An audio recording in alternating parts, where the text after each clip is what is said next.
Our lab specializes in microbiological and molecular biology testing. We also specialize in clean room sampling and microbial detection. We were very involved in the process of corona lab testing. When Tadiran contacted us, we realized that they were proposing a field experiment that hadn't been done before. In the course of the experiment, we took samples over multiple days from the air in the theater.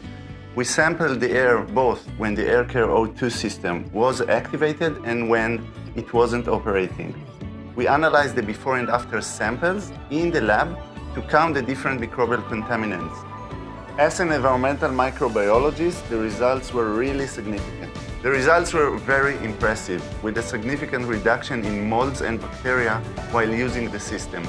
That means less bacteria and molds that the audience is breathing during the movie, contaminants that would otherwise irritate people's respiratory tract. We were happy to take part in the field experiment